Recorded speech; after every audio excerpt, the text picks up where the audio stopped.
안녕하세요. 저는 구순영 트레이너입니다. 입양하시는 분들 중에 충동적으로 입양을 하시는 분들이 정말로 많습니다.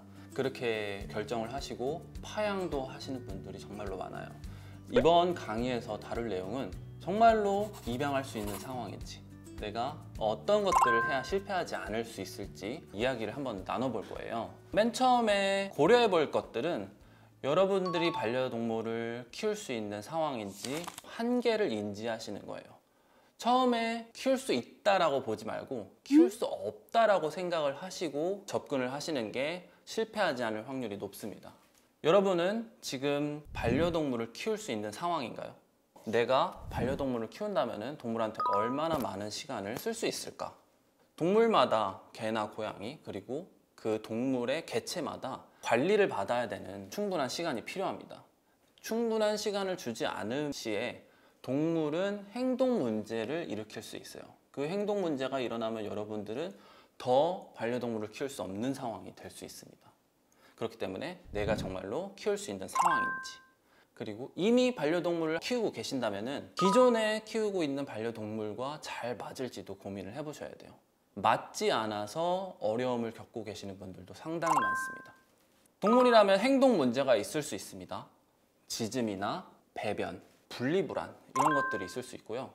그 다음에 동물이라면 아플 수 있습니다. 어떤 아픈 거가 있을 때 충분히 지원을 해줄 수 있는 상황인가, 이런 것도 충분히 고민을 하셔야 돼요. 병원비가 굉장히 많이 나올 수도 있습니다. 또 하나, 동물이라면 털이 많이 빠질 수도 있습니다. 상상 이상으로 털이 많이 빠질 수 있어가지고 그런 털 빠짐에 대해서도 고민을 하셔야 돼요. 저도 지금 동물을 키우고 있는데 털 빠짐으로 너무 많이 고민을 하고 있습니다. 저는 감수하기를 각오를 하고 키웠기 때문에 여전히 그래도 반려동물이랑 행복하게 살고 있는 거예요. 이러한 문제들이 발생했을 때 여러분들은 다른 사람의 도움을 받을 수 있으셔야 돼요. 그래서 반려동물을 키우시기 전에 누구한테 도움을 받을 수 있는지 미리 알아보시는 것도 추천드립니다.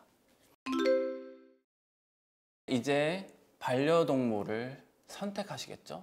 개를 키우시는 분들, 고양이를 키우시는 분들, 나의 환경이나 생활 패턴, 그리고 보호자님의 성격, 이런 것들을 같이 고려를 해서 결정을 하실 수 있어요. 처음 반려동물을 키우시는 분들이라면 집안에서 살았던 경험이 있거나 그리고 에너지가 적은 노령견, 여러분들이 충분히 컨트롤할 수 있는 강아지, 이런 동물들을 추천드리고요. 만약에 동물을 키워본 경험이 충분히 있다라고 하면 에너지가 많은 개들을 키우시는 것도 괜찮을 것 같습니다. 확인해 보셔야 될 것은 동물보호소에서 동물을 입양을 할 때 건강한지, 얘가 어디 아픈 곳은 없는지, 그리고 예방접종을 어디까지 맞았는지 확인을 하고 입양을 하시는 것이 중요합니다. 입양을 하고 나서 동물이 아프다는 것을 인지하시는 분들도 굉장히 많아요. 어떤 상황인지, 몸 상태가, 그런 것들도 확인해 보시는 게 중요합니다. 많은 분들이 동물을 입양을 하실 때 동물을 데리고 온 다음에 물건을 준비하시는 분들이 굉장히 많아요. 동물을 데리고 오시기 전에 다 정해주시는 것이 실패 없이 그리고 빠르게 동물이 적응할 수 있게 도와줄 수 있습니다. 개의 경우에는 기본적으로 물그릇, 밥그릇, 그리고 이동을 할 때 얘네들이 쉴 수 있는 이동 케이지, 매트, 얘네들이 쉴 수 있는 매트도 있고요. 그 다음에 배변 패드, 사료, 갖고 놀 수 있는 다양한 장난감들, 그 다음에 산책줄, 하네스 또는 목줄, 인식표, 베이비 게트가 필요시에 구매될 수 있고요. 고양이 같은 경우에는 고양이가 높은 곳에 올라가서 쉬는 것을 좋아하니까 캣타워 같은 것을 미리 구매해 줄 수도 있고요. 그리고 긁는 것을 좋아하기 때문에 스크래처, 고양이 장난감, 그리고 고양이가 배변을 할 수 있도록 화장실과 모래를 미리 구매하실 수 있습니다. 동물을 데리고 오시기 전에 집안 환경은 동물이 살 수 있는 환경이 되어야 됩니다. 데리고 오고 나서 문제가 많이 발생하는 경우가 있어요. 예를 들어서 고양이 같은 경우에는 이런 높은 곳을 잘 올라가기 때문에 이 선반이나 아니면 테이블 위에 있는 물건들을 쉽게 치거나 아니면 떨어뜨릴 수 있습니다. 개들 같은 경우에는 전선, 그리고 소파 이런 것들을 물어뜯을 수도 있고요. 그렇기 때문에 전선 같은 거는 미리 안 보이는 곳에 둔다든지 손이 안 닿는 곳에 정리를 해둔다든지, 개들한테는 다른 물어뜯을 수 있는 장난감, 고양이들을 위해서는 다른 것을 스크래칭 할 수 있는 스크래처 같은 거를 미리 사줄 수도 있어요. 또 하나, 쓰레기통. 개들이 쓰레기통 안에 있는 뭐 음식 냄새 나든지 이런 것들을 맡으면 쓰레기통을 뒤질 수가 있거든요. 쓰레기통은 뚜껑이 이렇게 닫힌 거를 사주시면 개들이 쉽게 쓰레기통을 뒤지지 않을 거예요. 이제 동물을 데리고 오셨어요, 집에.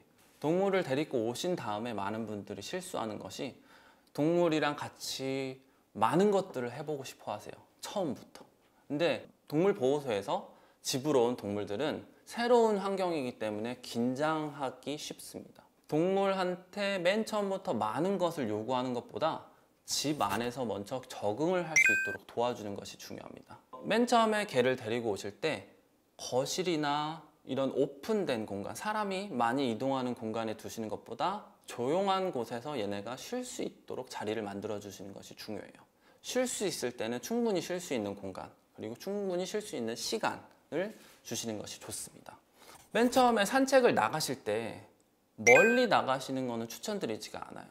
반려견의 경우는 얘네들이 편안함을 느낄 수 있는 공간을 조금씩 영역을 넓혀 주시는 게 중요해요. 반려견을 입양하시고 나서 무리하게 산책을 나가고 반려견이 그 상황에 대해 적응을 하지 못하고 이 줄을 풀고 탈출하는 경우가 굉장히 많습니다. 다시 유기견이 되는 상황인 거죠.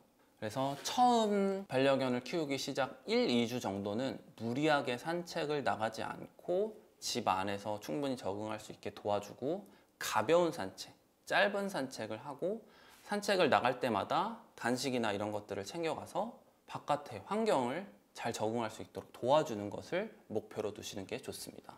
너무 긴장감이 많은 개라면은 탈출 위험성이 있기 때문에 하네스랑 줄, 2개의 줄을 같이 착용하고 나가시는 것을 추천드립니다. 많은 분들이 또 하나 질문하시는 것 중에 하나가, 고양이는 산책을 나가야 되나요? 이렇게 질문을 하세요. 근데 저는 고양이를 산책 나가는 걸 추천드리진 않아요. 왜냐하면 산책으로 고양이가 도망가는 경우가 굉장히 많습니다. 깜짝 놀라고 위협을 느끼는 상황이 있을 때 그 공간에서 벗어나는, 그래서 보호자가 찾지 못하는 상황까지 올 수도 있거든요. 반려동물을 이미 키우고 있는 상황인데 새로운 동물을 입양하고 싶다, 입양을 준비하고 계신 분들은 중요한 점은 두 동물을 바로 만나게 해주지 않는 것입니다. 두 동물을 첫날부터 만나게 해줌으로써 이런 마찰이 일어나고, 그 마찰 때문에 동물 사이의 관계가 악화되는 경우가 굉장히 많아요. 그래서 처음부터 만나게 해주는 게 아니라 서로의 공간을 먼저 지정하고 그 공간에서 생활을 하게 한 다음에 아까 말씀드렸던 것처럼 베이비 게이트로 영역을 나눠 놓는 거예요. 그 다음에 점진적으로 얘네들의 냄새부터 소개를 한다든지, 서로 용품들을 냄새를 소개하고, 베이비 게이트를 사이로 시선은 볼 수 있지만 서로 물리적으로 닿을 수 없는 상황. 그 다음에 한 번씩 짧게 만나게 해주는 것, 그 시간을 늘려주는 것이 중요합니다. 이런 시간을 충분히 가져야지 둘 사이의 관계가, 신뢰가 생기는데, 갑자기 만나게 해줌으로써 싸우고 그 다음에 상황이 악화되는 경우가 너무 많아요. 그래서 이것도 굉장히 중요합니다. 1강은 여러분들이 반려동물을 키우시기 전에 준비해야 될 것들을, 이런 것들을 미리 준비하고 성공적인 반려생활을 시작할 수 있도록 도움을 드렸었고요. 2강에서는 우리는 동물과 서로 다른 종이기 때문에 그들을 이해하려면 그들을 잘 알아야 됩니다. 2강은 동물의 특성에 대해서 이야기해 보겠습니다. 감사합니다.